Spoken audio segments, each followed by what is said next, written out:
네, 저는 Bitcoin is the proof of stake security, possibility and impossibility라는 논문을 선택을 했고, 이제 비전공생으로서 이만큼은 할 수 있다. 를 보여주기 위해서 이 논문을 선택을 했습니다. 네. 먼저, 이제 간략하게 소개를 좀 하면은, 이제 POW에서 POS로 이제 많이 넘어갔잖아요. 그러니까 이게 이제 가장 가치가 있는 블록체인으로 여겨졌던 비트코인인데, 비트코인은 이제 무작위 해시를 계산하는 프로브 워크 방식으로 이제 보안이 유지가 됩니다. 현재 전 세계 비트코인 채굴자들은 1.4 곱하기 10의 21승계의 해시를 초당 계산하고 있는데, 이렇기 때문에 이 비트코인 원장을 이제 다시 쓰거나 거래를 검열하려는 공격자는 이와 비례한 해시 파워를 확보해야 하기 때문에 이 프로토콜을 공격하는데 엄청난 비용이 발생하게 되고, 그래서 이 비트코인은 어느 블록체인보다 이 암호 경제학적으로 강력한 보안을 가지고 있다고 할 수 있습니다. 하지만 이 비트코인은 채굴 기반이기 때문에 이 강력한 보안을 위해서 막대한 에너지를 사용해야 된다는 문제가 생겼고, 그렇다 보니까 이더리움을 필두로 이 POW 환경에서 POS로 이제 넘어간 것들을 볼 수 있었죠. 이 질문인가? 아하. 그래서 이 POS 프로토콜의 보안은 이 지분의 이 과반수 또는 초과 과반수가 정직한 참여자라고 가정한 상태에서 이루어집니다. 근데 이 블록체인이라는 거는 경제적인 이익을 동기로 움직이는 주체에 의해 운영되기 때문에 이런 주체들의 프로토콜 규칙을 따르도록 하기 위해서는 이, 이 경제적인 보상을 적절히 제공해야 되고, 또 어떤 프로토콜을 해칠 수 있는 규칙 위반에 대해서는 또 명확한 처벌을 가해야지 이 프로토콜이 유지가 될 수 있겠죠? 그래서 이 정직한 행동을 하도록 유도하는 그런 메커니즘이 필수적이라고 할 수 있습니다. 음. 근데 이 POS 프로토콜에서는 이러한 이 암호 경제적 보안 체계를 달성하는 데는 이제 근본적인 어려움들이 존재를 합니다. 첫 번째로 이 POS에서 이 초기 단계에 있는 체인 같은 경우에는 이 자본과 검증자를 확보하기 어렵다는 이 부트스트래핑 프로그램이 있습니다. 특히 이 POS 시스템에서 사용하는 네이티브 토큰의 가치가 낮을 경우에는 이 POS 프로토콜을 이제 공격할 수 있는 다양한 벡터들이 생길 수 있게 되고, 또 공격을 수행해도 이 스테이크된 물량이 최대의 슬래싱 한도이기 때문에 비교적 적은 비용으로도 네트워크를 위협할 가능성이 생긴다는 것이죠. 그리고 또 어떤 문제가 있냐 하면은 생존성 회복력 문제입니다. 이는 그러니까 생존성이라는 게 악의적인 검증자가 존재하더라도 이 프로토콜이 안정적으로 트랜잭션을 계속 처리하고 진행할 수 있는 능력을 말하는데, 이 POS 프로토콜이 이제 초기에 이제 생성이 되고 밸리데이터가 위임을 해서 이 운영을 하게 되는데, 이 악의적인 검증자가 3분의 1을 초과할 경우에는 생존성을 보장하기가 어려워지는 상황이 생깁니다. 그리고 이러한 생존성 공격은 이제 그에 대한 책임을 묻거나 슬래싱 하는 것에 어려운 한계를 가지고 있습니다. 예를 들어서 검증자들이 블록 생성이나 투표를 하지 않는 방식으로 이 생존성 공격이 발생을 하는데, 이 비활동이 명확히 어떤 악의적인 행동 때문인 건지 아니면 네트워크 문제나 어떤 정당한 이유 때문인지 구별하기가 되게 어렵다는 문제가 있는 것이죠. 이 슬래싱이라는 것은 되게 명백한 프로드 프로프 위반 증거가 있어야 가능을 한데, 단순히 이 참여하지 않았, 행동하지 않았다는 이유만으로 처벌하는 것이 어렵다는 것입니다. 뭐 예를 들어서 이제 네트워크 지연이나 장애로 인해서 이 정직한 검증자가 투표하지 못한 상태인데 투표를 왜 안 했어? 라고 슬래싱을 해버리면 오히려 네트워크의 신뢰성이 헤쳐질 수 있다라는 것이죠. 그래서 이더리움에서는 이러한 문제를 해결하기 위해서 인액티비티 리크라는 메커니즘을 도입을 했는데, 이는 투표하지 않은 어테스트를 슬래싱을 합니다, 얘는. 그래서 프로토콜의 지속적인 진행을 보장을 하는데, 어, 당연히 이 메커니즘도 한계가 존재합니다. 예를 들어서 공격자가 이제 대체 체인, 공격 체인을 만들고 이를 나중에 공개하면, 어, 이 정직한 어테스터들이 투표하지 않았다는 이유로 슬래싱 될 위험이 존재합니다.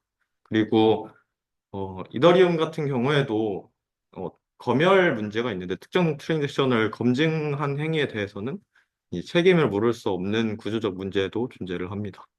그러니까 결론적으로 어떤 신뢰 과정이나 어떤 외부의 도움 없이 POS 프로토콜이 라이브니스 어택에 대해서 이 슬래싱을 하고 이 생존성을 유지하기가 되게 어렵다는 문제가 있는 것이죠. 그리고 이 라이브니스 어택뿐만 아니라 세이프티 어택도 가능한데, 뭐 후행성 공격이라고 불리는 이 세이프티 어택이 가능한데, 안정성 공격에 POS는 되게 취약합니다. 뭐 예를 들어서 이제 밥이 추후에 POS 프로토콜의 노드로 참여를 한다고 가정을 해봅시다. POS에서는 이제 각 노드가 자신이 이제 정당하다고 생각하는 체인을 이제 그 체인에 대한 정보를 다른 노드에 전달하고 이제 각 클라이언트는 이제 자신이 속해 있는 체인의 합의 규칙에 따라서 이 체인을 결정을 하는데 비트코인 네트워크라면 이 나가모토 컨센서스라는 그러니까 단순히 가장 많은 작업이 포함된 체인을 따라가면 되지만 이 POS 체인에서는 밸리데이터들이 블록을 제한하고 투표를 통해 합의하는 과정이기 때문에 공격자가 사적으로 이제 체인을 생성하고 이를 나중에 공개를 하면 혼란이 발생할 가능성이 높습니다.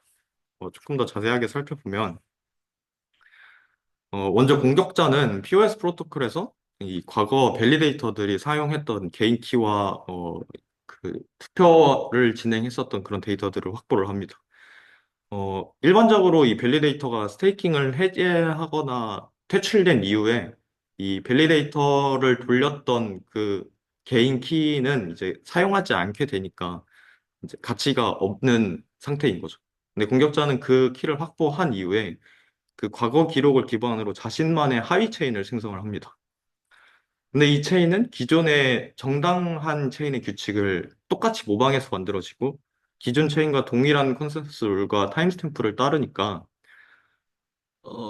따릅니다. 그리고 나서 공격자가 자신이 만든 하위 체인을 이제 나중에 공개를 하고 그렇게 되면 네트워크 상의 뭐 새로운 그 밥 같은 그런 새로운 밸리데이터 참여자나 오랫동안 오프라인 상태였던 노드들이 이제 다시 이제 밸리데이터로 참가를 하게 되면 정당한 체인과 가짜 체인을 구분하기 되게 어려운 상황에 놓이게 되는 것이죠.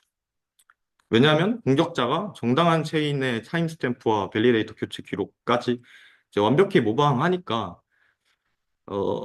어떤 것을 정규 체인이라고 해야 되는가에 대한 이제 확신이 없는 것이죠. 그래서 구분하지 못하는 상황이 생기고, 음, 그렇게 되니까 밥은 뭐 블록 탐색기나 노드 운영자 그룹 같은 어떤 외부 신뢰 소스를 참고해야만 이 체인이 올바른 체인이구나. 여기에다가 체인 밸리데이팅을 해야 되는구나를 확인할 수 있게 되고, 그래서 이 논문에서는 이 외부 신뢰 소스의 도움 없이는 POS 체인이 후행 공격을 완전히 방지하는 것이 이론적으로 불가능하다라고도 설명을 합니다. 그래서 이런 라이브니스 어택과 이 세이프티 어택과 이 불명확한 슬래싱을 어떻게 해결을 할 것이냐라는 것을 이제 바빌론에서는 비트코인에서 하자라는 것인데 먼저 이더리움이 어떻게 이 문제를 해결했냐를 간략하게 살펴보면 이 이더리움에서는 이 비콘 체인을 도입을 했죠. 그 캐스퍼와 고스트라는 것을 도입을 했는데 캐스퍼는 이제 검증자들이 올바른 블록을 선택하도록 어떤 이 경제적인 인센티브와 슬래싱을 통해서 이 POS 보안을 유지할 수 있도록 했고, 고스트 같은 경우에는 체인 선택 규칙으로 사용을 해서 가장 무거운 서브트리, 그러니까 가장 많은 금융자 투표를 받은 블록을 선택해서 그 체인이 정규 체인이다. 그래서 포크를 방지한다라는 그런 설계를 이제 추가를 하였습니다. POW에서 POS로 전환을 하면서. 그리고 이 비콘 체인에는 체크 포인트라는 게 있는데, 이 체크 포인트를 이 한 에포크마다 각 에포크의 첫 번째 블록에 이제 기록을 해서 그 밸리데이터를 서명을 해서 체크 포인트가 딱 찍히게 되면 그 이전 블록들은 변경할 수 없는 상태가 돼서 POS의 보안을 유지할 수 있게 되는 그런 구조를 이더리움은 취하고 있고, 이더리움 POS에서는.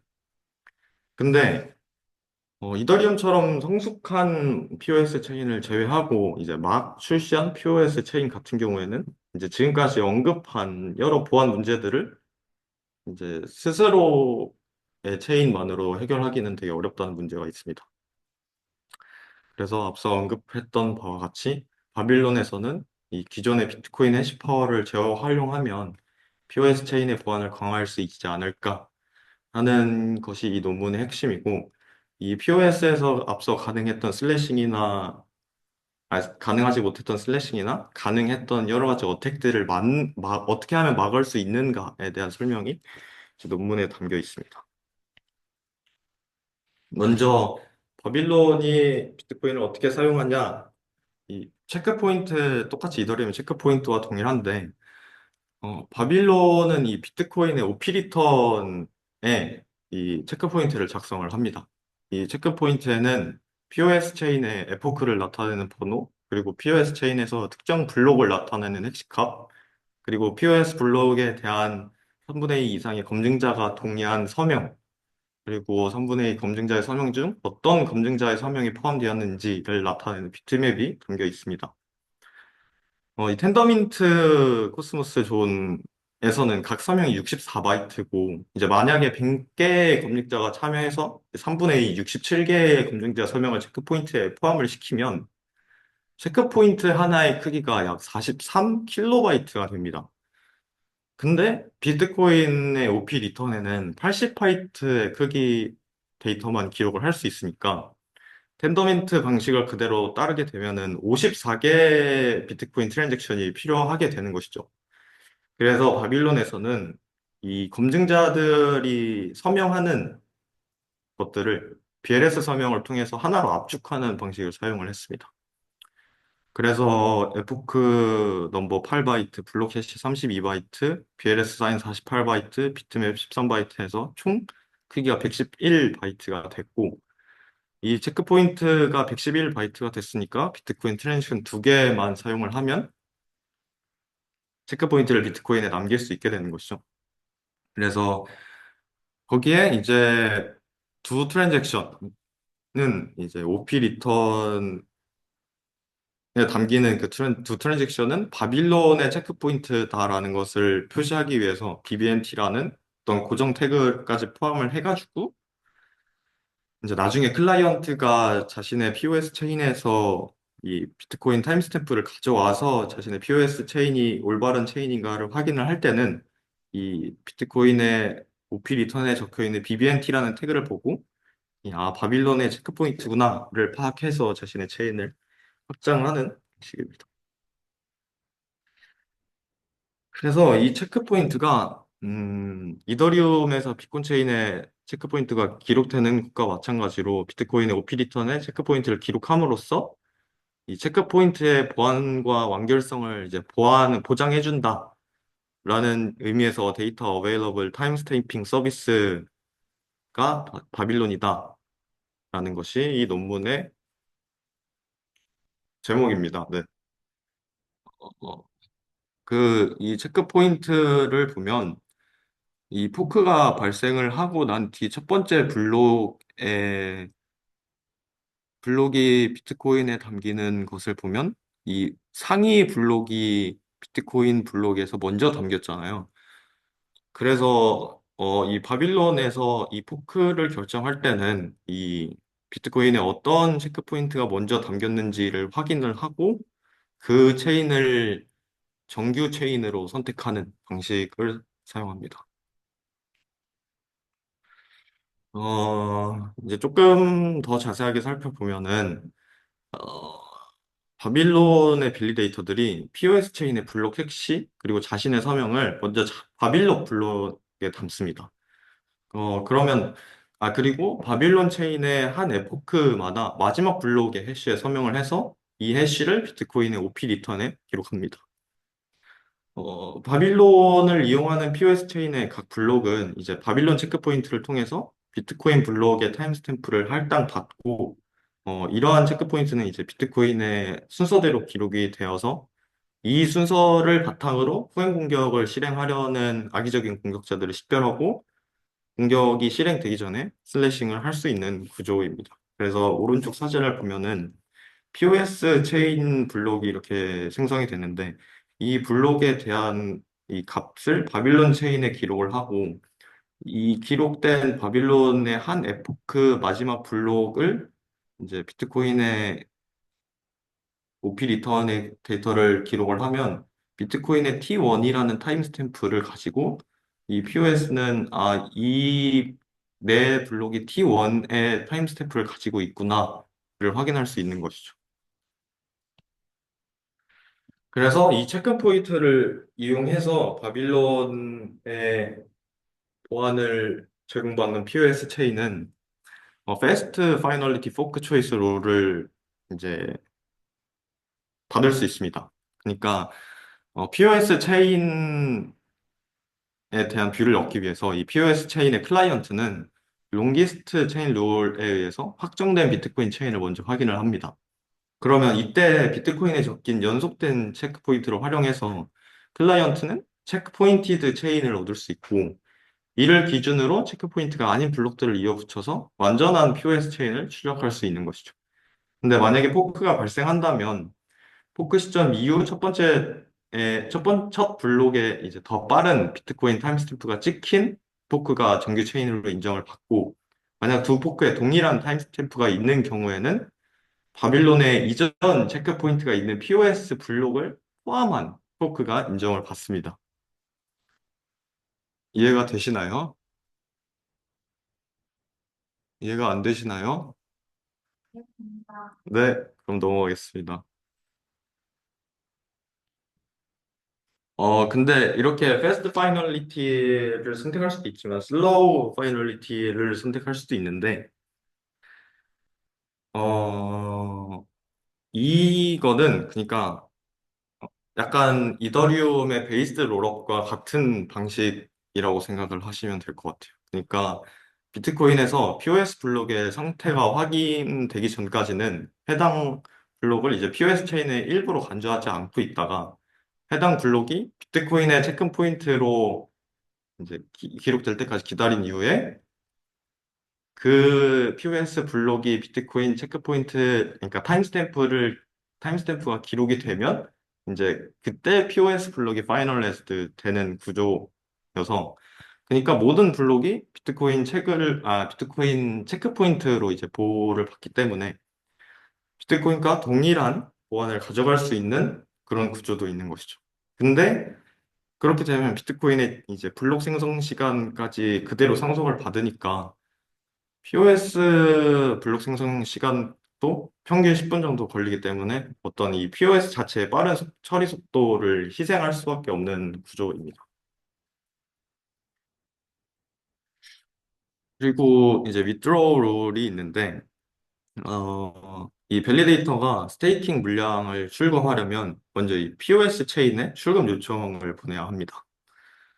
그러면 해당 요청을 담은 POS 블록에 이제 순차적으로 바빌론과 이 비트코인 OP 리턴에 의해서 체크 포인트가 찍혀서 타임스탬프를 이 withdraw request가 타임스탬프를 부여를 받고 이 비트코인 블록 K개 그러니까 이 논문에서는 K개의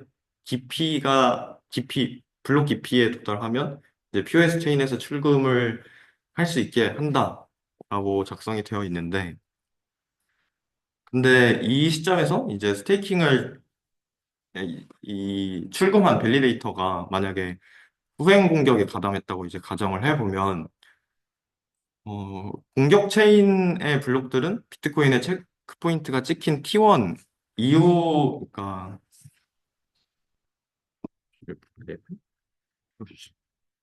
T1 이후 타임스탬프 T2를 할당받게 되는데, 근데 이제 밸리데이터가 지분을 회수한 상태에서 후행 공격에 가담했다고 가정을 해보면, 이 공격 체인의 블록들은 비트코인의 체크 포인트가 찍힌 T1 이후에 포크가 될 것이기 때문에 이 포크된 체인은 T2의 타임스탬프를 할당받게 됩니다. 그러면은 이제 POS의 클라이언트는 이를 확인하고 이 정규 체인이 T1이 찍혀 있고 공격 체인이 T2가 찍혀 있으니까 먼저 찍혀 있는 T1이 정규 체인이겠구나 라는 것을 파악할 수 있고 이제 그래서 이 포크를 방지할 수 있게 되는 것인데 어 음, 음. 그리고 이제 만약에 공격이 감지된 순간에 이 지분을 회수하지 않은 밸리데이터는 이제 포크된 POS 양쪽 블록에 둘 다 서명을 해야 되니까 더블 사인을 한 거니까 그 밸리데이터에 대해서는 슬래싱 할 수 있게 되는 구조고. 근데 앞서 설명드린 것처럼 클라이언트가 체크 포인트 순서를 보고 공유 체인을 파악해서 정규 체인을 선택할 수 있으니까 단순히 그 포크하는 방식으로만은 공격을 할 수 없어서 더 이른 시점에 공격을 시도해서 세이프티 어택을 성공할 수 있습니다. 음, 이거는 조금 과정이 복잡한데, 비트코인과 바빌론과 POS 체인을 모두 포크하는 방식으로 이 세이프티 어택을 수행할 수가 있습니다. 그러니까 정규 체인의 블록에 비트코인 타임스탬프가 이제 기록된 순간에 POS 체인을 먼저 포크를 합니다. 그리고 해당 POS 체인의 밸리데이터가 이 악의적인 바빌론 밸리데이터와 비트코인 채굴자와 담합을 해서 이 바빌론 체인과 비트코인 체인까지 이제 다 포크를 한 다음에 타임스탬프 T2가 적힌 비트코인 블록을 이 T3가 적힌 블록으로 이제 교체를 합니다. 그렇게 되면은 T3의 타임스탬프가 찍힌 POS 체인의 블록이 이제 정규 체인으로 인정받게 되고 그 체인이 정규 체인이 됐으니까 세이프티 어택은 성공을 하게 된 것이죠. 근데 이것도 마찬가지로 이 빨간 원에 나와 있는 것처럼 POS 체인은 그러니까 그 악의적인 밸리데이터는 그 포크 되기 전 T2에도 서명을 했고 그 다음에 T3에도 서명을 했으니까 더블 사인을 한 거잖아요. 그래서 슬래싱을 이 POS 네트워크에서 당할 수 있게 되고, 그래서 세이프티 어택으로 자신의 공격 체인으로 포크는 할 수 있지만, 슬래싱을 당하기 때문에 무의미한 공격이 되는 것이라고 할 수 있습니다. 아까 이런 시점에 공격을 할 수 있다라고 한 게 지금 여기가 나오는 이 공격을 말하는 네, 맞아요, 맞아요.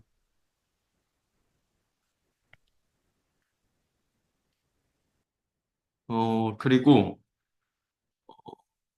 맞아. 이거는 폴링 저, 투 비트코인이라는 건데, 이거는 만약에 이제 악의적인 밸리데이터들에 의해서 트랜잭션이 검열되고 있다고 판단이 되면은 이 POS 체인의 실행을 중지를 하고 이 해당 블록 이후에 만들어진 블록의 해시와 서명들이 비트코인으로 직접 이 게시가 돼가지고 비트코인이 이러한 블록들을 정렬하는 그러니까 그 체크 포인트 그러니까 앞서 설명한 바와 같이 이 슬로우 파이널리티처럼 이 비트코인을 그대로 상속받게 되는 그런 개념인데 그래서 그러니까 약간 이거를 롤업 모드라고 이 논문에서는 설명을 하는데 비트코인이 이 패런트 체인의 역할을 하고 POS 밸리데이터들이 약간 시퀀서처럼 작동을 해가지고 이 검열된 트랜잭션까지 포함이 되도록 강제하는 그런 방식도 이제 존재합니다. 네.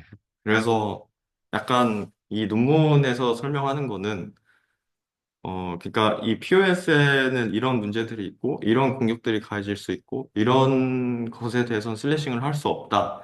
근데 비트코인을 사용해서 바빌론을 설계를 하는데 이 체크 포인트를 사용해서 이 포크를 어떻게 선택을 해서 이 세이프티 어택을 막고 이렇게 하면 슬래싱이 가능해지고 이제 그런 것들을 총체적으로 좀 담아냈다고 보시면 되고 네, 그래서 이 바빌론이 비트코인의 어떤 보안성과 유동성을 활용해서 POS 네트워크의 보안을 이제 강화하는 동시에 이 비트코인을 밸리데이터에게 위임한 사람은 어떤 새로운 기회, 수익을 창출할 수 있는 그런 구조가 되고 그렇기 때문에 이제 주목을 받고 있는 프로토콜이 되었죠. 네.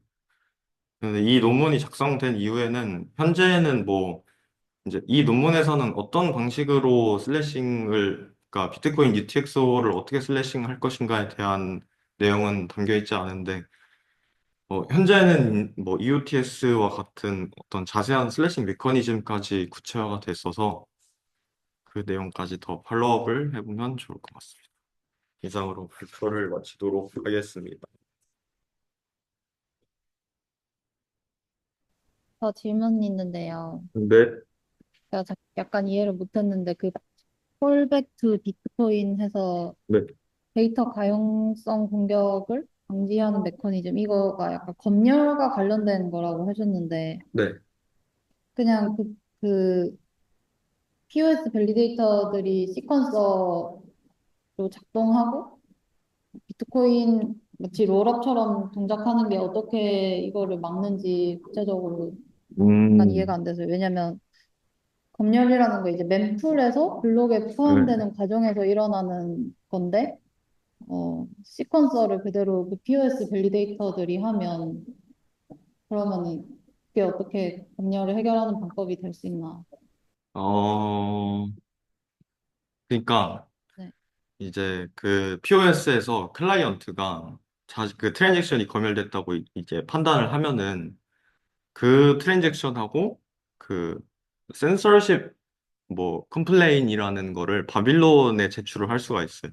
그러면 이 바빌론 체인의 그 센서십 컴플리먼트가 이 기록이 되면은 검증자들이 검열된 트랜잭션이 포함되지 않은 POS 블록을 이제 제한하거나 투표하는 것을 중단을 해버려요.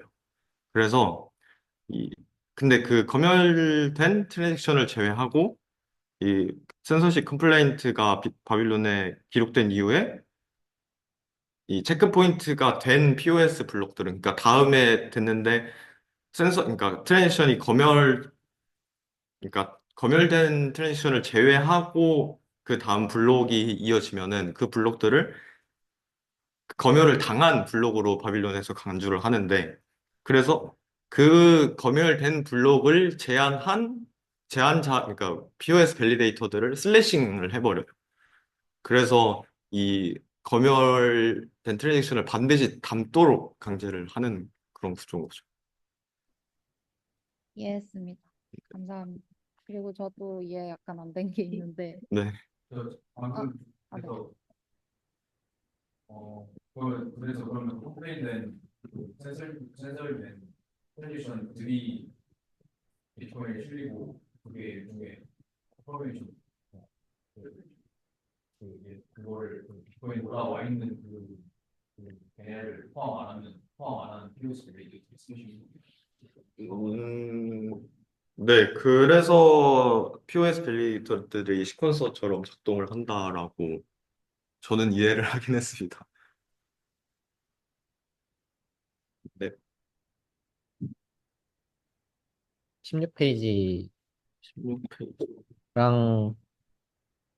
17페이지에 보면 베스트 파이널리티랑 네, 슬로 파이널리티 말해주셨는데 뭔가 이해가 될 듯 하면서 그 차이점이 네, 네. 네. 명확히 뭔가 아, 잘 안 떠오르거든요. 뭔가 차이점을 명확하게 얘기해 주실 수 있나요? 어떻게 다른지?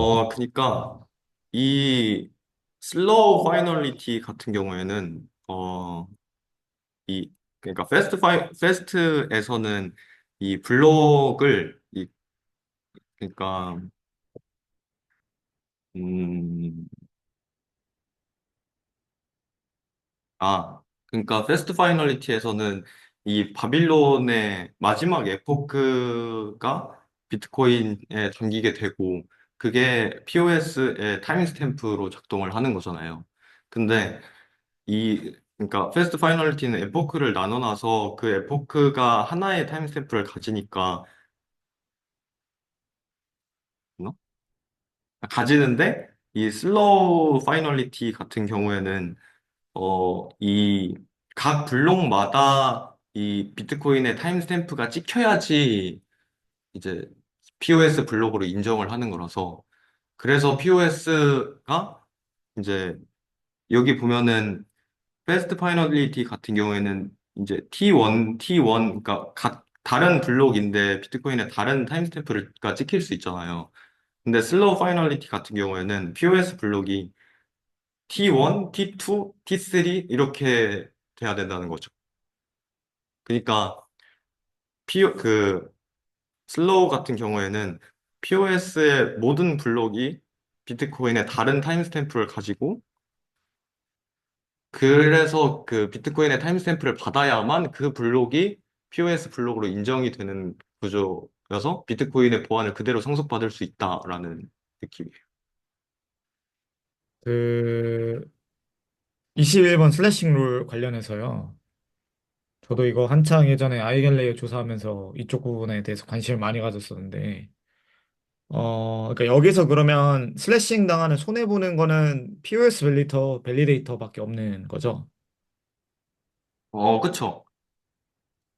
그러면은 이 말인즉슨 만약에 이 슬래싱 음 근데 이제 그러면은 양쪽 모두 서명을 어 위드로 리퀘스트를 하고 만약에 그러면은 양쪽 다 서명을 했기 때문에 한쪽은 슬래싱이 되지만 한쪽으로 그러면 이득을 취할 수 있는 경우는 없는 건가요? 그러니까 이게 지금 그 슬래싱에 대한 손해는 있지만 이득을 볼 수 있는 부분이 전혀 없나요?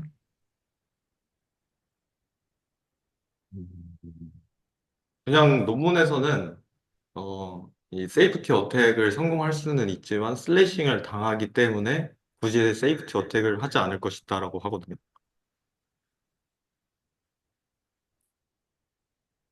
음, 거기서 뭘 더 얻을 수 있을지는 저도 좀 찾아봐야 될 것 같습니다. 이게 약간 그 보통은 그러니까 제가 원래 그래서 이번에 발표하려 했던 주제가 약간 이거랑 관련되었던 건데 리오그가 됐을 때 이득과 슬래싱의 위협, 그러니까 리스크가 슬래싱의 피해와 비교했을 때 리오그로 취할 수 있는 이득이 더 크면 뭐 슬래싱을 받더라도 어택이라 볼 수 있다 뭐 그런 이제 내용에 관련된 거였는데 이것도 좀 그런 게 가능한지 궁금해가지고 물어봤던 것 같습니다. 그거는 음, 그래서 그 바빌론에서 슬래싱을 얼마나 할 것인지에 대한 내용까지는 안 나왔었던 것 같은데 그 논문에서는 최근에는 그게 어느 정도 확정이 됐다고 봤거든요. 그래서 제가 한번 찾아보고 말씀을 드리도록 하겠습니다. 제, 저 생각했을 때 이게 문제가 되는 게 뭔가 확실하진 않는데 그림에서도 그렇고 그 위스드로 할 때 문제가 되는 것 같은데 그 최대 위스드로 할 수 있는 양보다 슬래싱 양이 좀 더 많게 하면은 뭔가 괜찮을 것 같기도 하고 그러지 않을까요?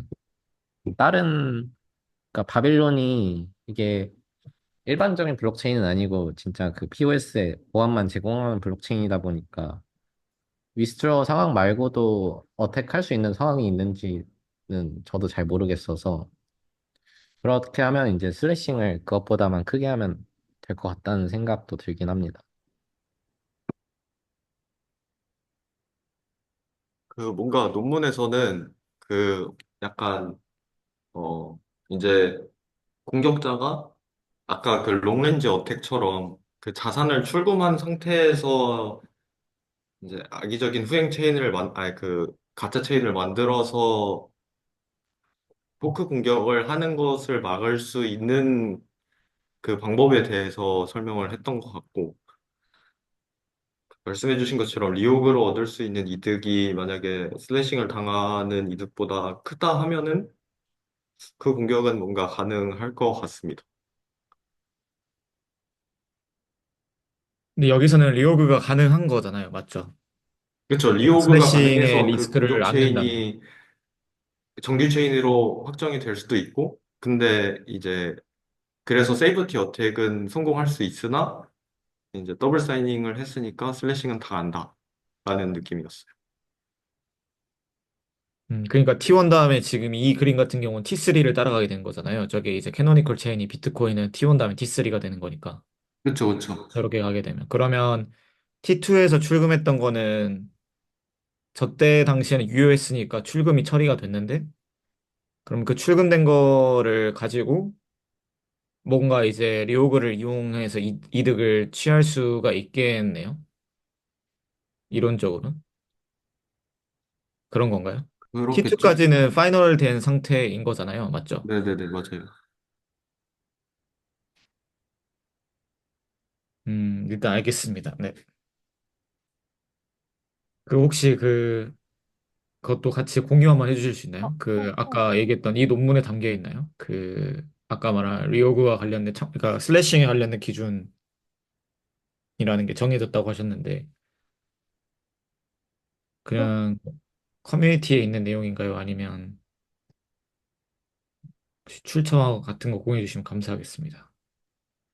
저희가 오디오 겹쳐가지고 마이크를 아, 끄고 네, 스피커를 끄고 있어서 한 번만 다시 말씀해 주실 수 있나요? 죄송해요. 다음부터 손을 들고 얘기할게요. 그 건우님이 얘기하신 그 슬래싱 관련된 메커니즘이 마련됐다고 들어가지고 그게 궁금해서 그 출처 혹시 공유해 줄 수 있나 여쭤봤습니다. 그 최근 독서에 나와 있는 걸로 알고 있어요. 죄송한데 잘 안 들렸어요. 바빌론 최근 블로그에서 작성이 됐던 것 같아요. 그래서 바빌론 그 독스랑 사이트를 참고해 주시면 될 것 같습니다. 네, 감사합니다.